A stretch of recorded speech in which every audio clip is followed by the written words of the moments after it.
Nós vamos ensinar para vocês o poder do livro de Provérbios aplicado no seu dia a dia, na sua rotina. Como isso muda as estações para você, a explicar as profundezas de Provérbios. Um livro que foi escrito entre 970 e 686 a.C.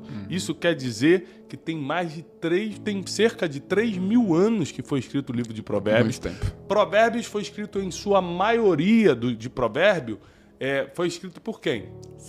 Salomão, o grande rei de Israel, filho do rei Davi, mas também Agur participou, o rei Lemuel de Massá, o rei Ezequias de Judá, todos eles fizeram parte também de Provérbios, que é uma compilação, né, de 31 capítulos que vão mudar e revolucionar a tua vida. Hoje nós vamos começar com o capítulo 1 e 2 de Provérbios. Isso já vai te levar para outro nível, então chama todo mundo para assistir o Brunecast de hoje. Vale a pena muito estudar Provérbios, muito. Então lembrando que Provérbios é um livro que ensina sobre valores, sobre comportamento moral, sobre o comportamento do ser humano no dia a dia, no cotidiano.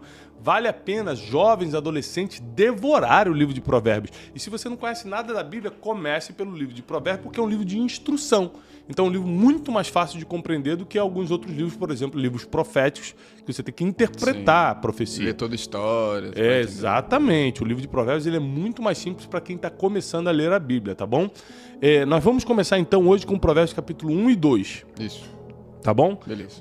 Vamos lendo e, à medida que formos lendo, a gente vai expondo, explicando as escrituras para você, tá bom? Não deixa de compartilhar agora com todo mundo, porque nós vamos começar. Eu tô com duas versões abertas, a NVI e a Almeida, tá? Eu vou começar sempre lendo a NVI, quando eu achar necessário eu uso a Almeida também.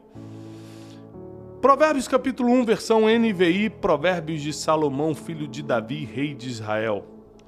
Eles ajudarão a adquirir a sabedoria e a instrução, a compreender as palavras que dão entendimento, a receber a instrução para proceder com sensatez, fazendo a justiça, o juízo e a retidão. Ajudarão a dar prudência aos ingênuos e conhecimento e bom senso aos jovens. Ouça o sábio e aumente o seu saber, e quem tem discernimento obterá orientação para compreender provérbios e parábolas, os ditados dos sábios e os seus enigmas. O temor do Senhor é o princípio do conhecimento, mas os insensatos, insensato é o contrário de sábio, desprezam a sabedoria e a instrução. Ou seja, porque eles começam aqui no versículo 2 dizendo, Salomão começa dizendo, eles ajudarão a adquirir a sabedoria. Está falando do quê? Dos provérbios? Está falando dos provérbios, dos conselhos dos sábios. Tanto que no versículo 5 ele fala, ouça o sábio e aumente o seu saber. Então, eles, os provérbios, os conselhos do sábio, te ajudarão a adquirir sabedoria e instrução. Lá no versículo 2, compreender as palavras que dão entendimento. Receber instrução para você proceder com sensatez. Sem instrução não tem sensatez. Anote aí. O que seria sensatez? Ser uma pessoa sensata é a mesma coisa de ser uma pessoa sábia. Entendi. Uma pessoa que sabe o que fazer, uma pessoa que pondera o que faz, uma pessoa que pensa antes de agir, uma pessoa que calcula o impacto das suas decisões, uma pessoa que tem prudência. Um homem sensato é um homem sábio, inteligente, prudente, que sabe calcular as coisas. Boa. Não entra em confusão, não entra em problema, não entra em guerra que não é dele. É um homem que protege sua casa, sua família, seus valores, não negocia seus valores. Então, um homem sensato deveria ser, a sensatez deveria ser o alvo de todo homem. A sensatez deveria ser o alvo de todo homem, tá bom? Ou seja, você vai aprender a fazer justiça, juízo e retidão. Ajudarão a dar prudência aos ingênuos, ou seja, esses conselhos do sábio, essas instruções vão te ajudar a ter prudência, conhecimento e bom senso até para quem é jovem ainda. Para assim você vai poder compreender provérbios, parábolas, os ditados dos sábios e seus enigmas. Agora olha o versículo 7. O temor do Senhor é o princípio do conhecimento. O temor do Senhor é o princípio do conhecimento. Para o proverbista, não existe conhecimento verdadeiro sem temer a Deus. Entendi. Se você não teme a Deus, o que é temer a Deus? Não ter coragem de fazer o que Ele odeia. Não ter coragem de estar nas rodas que Ele não participa. Não ter coragem de fazer o que Ele não aprova. Você não tem coragem de fazer isso. Às vezes você tem até o desejo, o impulso humano, mas você, no seu espírito, não tem a coragem e você não faz. O teu espírito consegue controlar o impulso carnal. Isso aqui é um homem que teme ao Senhor. Mas e aquelas pessoas que não temem ao Senhor, mas são aquelas pessoas que têm muita inteligência, essas pessoas que conhecem muito de várias coisas? Onde elas entram? Inteligência não é sabedoria nem sensatez. Por exemplo, inteligência cognitiva, você pode nascer com uma dotação cognitiva, saber tudo de matemática, Entendi. saber interpretar textos, saber 6 idiomas. Isso não tem nada a ver com sensatez e sabedoria divina. Entendi. Às vezes a pessoa é super inteligente cognitivamente, mas não sabe lidar com a própria esposa e com os próprios filhos. Faz sentido. Não sabe se conectar com Deus. Não sabe tratar as pessoas.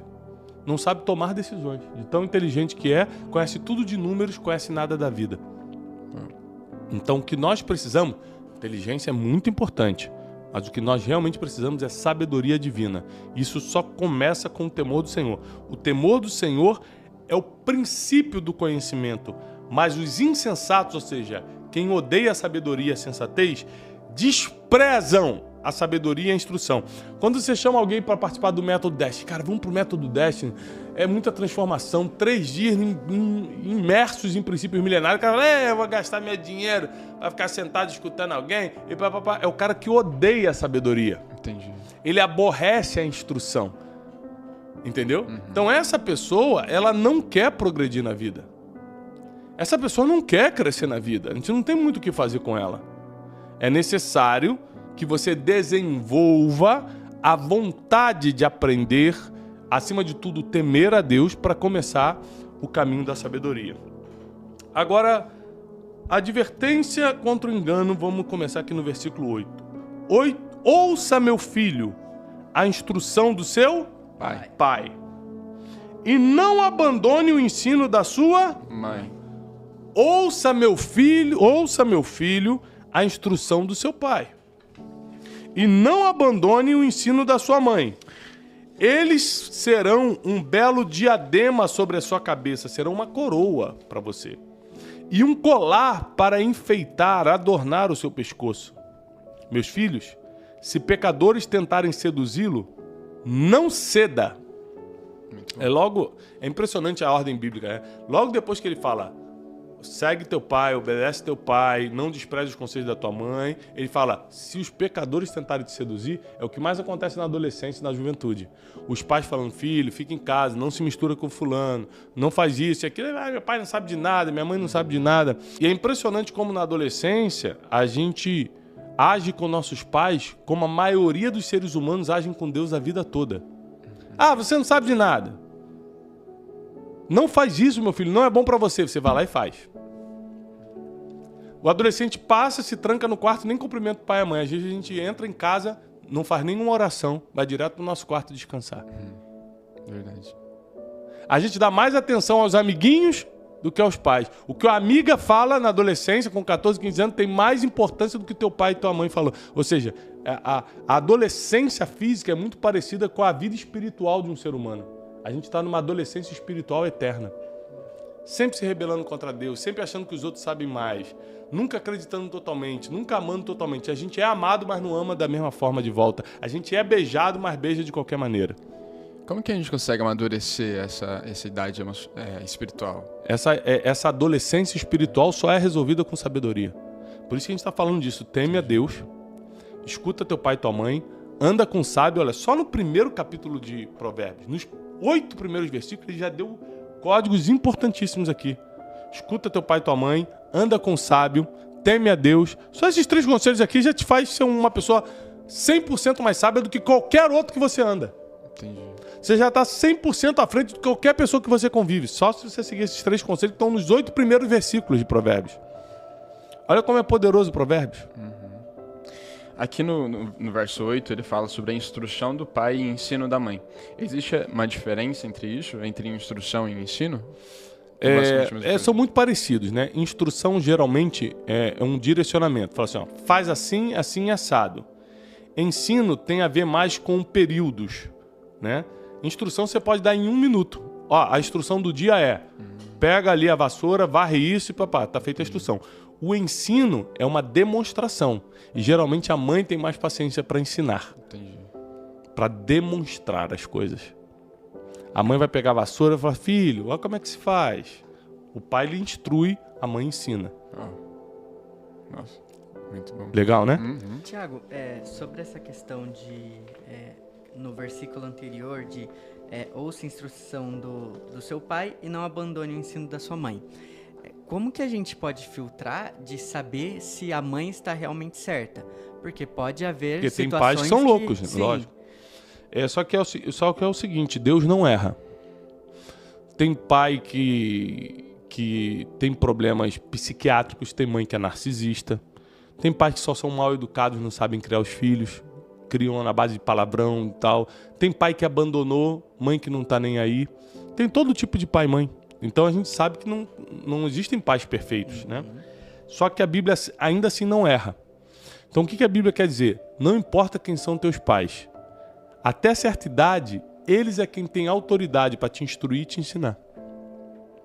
Porque por mais que eles não saibam tudo, por mais que eles sejam errados em um monte de coisa, por mais que eles tenham um problema psiquiátrico, por mais que eles são teus pais, eles te amam. Não tem amor que se compare na terra ao amor de pai para filho, de mãe para filho.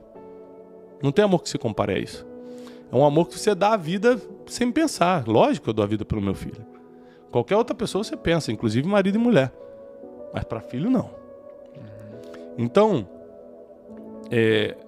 a Bíblia ela deixa claro que você, acima de qualquer outra pessoa, principalmente na tua juventude, deve escutar os teus pais, mesmo que eles não sejam perfeitos.